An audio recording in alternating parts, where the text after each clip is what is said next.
তারা ইংল্যান্ডের নাগরিকত্ব লাভ করেছেন, নাগরিকত্ব ছেড়ে দিয়ে দেশে আসতে হবে, ভয় পাচ্ছেন, নাগরিকত্ব ছেড়ে দিলাম, দেশে এসে দিয়ে আবার প্রধানমন্ত্রী হতে না পারলাম, আমার 21-2 করলে গেল, আসার সাহস পাচ্ছে না।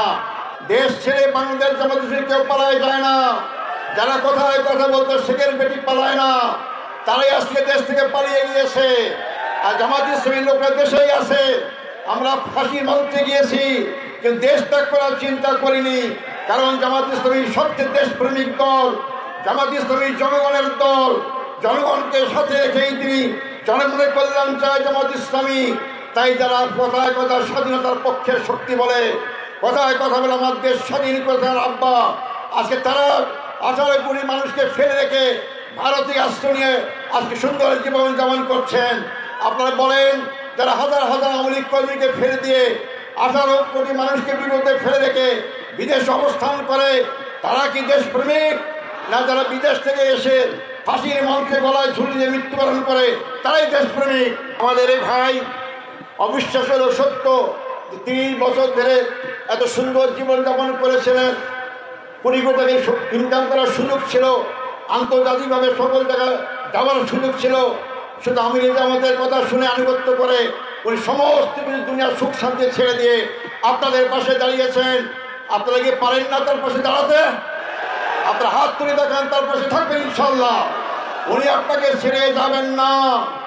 সংগ্রামী ভাই বন্ধুগণ, আমাদের বিরুদ্ধে আরেকটা অভিযোগ করা হয়, অমুসলিমদের নাকি আমরা মুসলমান বানাবো, আমরা ক্ষমতায় গেলে তারা ঠিকমতো পূজা পালন করতে পারবে না।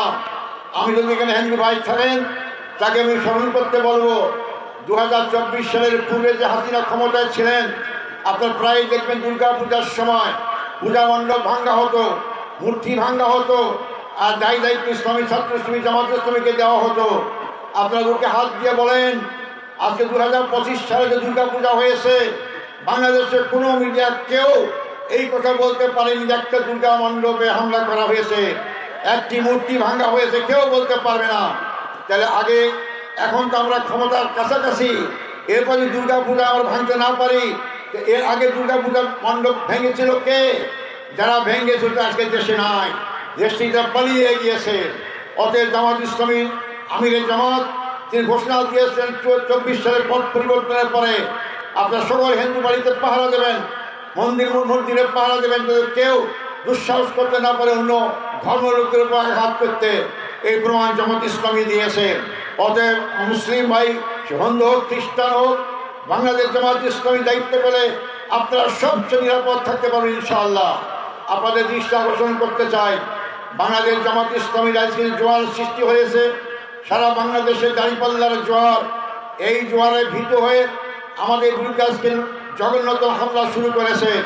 আসলে যারা পরাজয় নিশ্চিত জানে, তাদের মাথা ঠিক থাকে না, তারা আবল তাবল কাজ করে। এই জন্য তারা বিভিন্ন জায়গায় জামাত অগ্রযাত্রাকে থামাবার জন্য পুরাতন কায়দা বিভিন্ন হামলা করার চেষ্টা করছে। আমরা পরিষ্কার কথা বলতে চাই, আমরা কাউকে হামলা করব না, তবে হামলা করতে আসলে 2 হাত নিয়ে যেতে পারবেন না ইনশাল্লাহ। কারণ ভাই বন্ধুগণ, আগামী নির্বাচনে আপনারা ভোট কেন্দ্র পাহারা দেবেন। আমরা 24 পুরে বাংলাদেশকে নিয়ে যেতে চাই না, দিনের ভোট রাতে হোক আমরা চাই না, আমরা দামি নির্বাচন হোক আমরা চাই না। সন্ত্রাস করে ভোট বাক্স দখল করে অথবা ভোট বাক্সের ব্যালট ঢুকিয়ে দিয়ে আপনারা পরাজিতকে জয়লাভ দেখাবেন, এই দিন শেষ। আমি যুবক ভাইদের এই কথা বলতে চাই যে দাঁড়িপাল্লার পক্ষে ভোট দেওয়ার সিদ্ধান্ত গ্রহণ করেছেন, অথবা আগামী সিদ্ধান্ত গ্রহণ করবেন। আপনারা ভোটের দিন তার আগে থেকেই আপনারা ভোট কেন্দ্র পাহারা দেবেন। যারা ভোট বাক্সে ব্যালট বাক্স ঢুকাইতে চাবে অথবা ব্যালট ছিনতাই করবে, তাদের যেমন 2 হাত আছে, আমাদেরও 2 হাত আছে। এই 2 হাত দিয়ে আমরা মোকাবেলা করবো।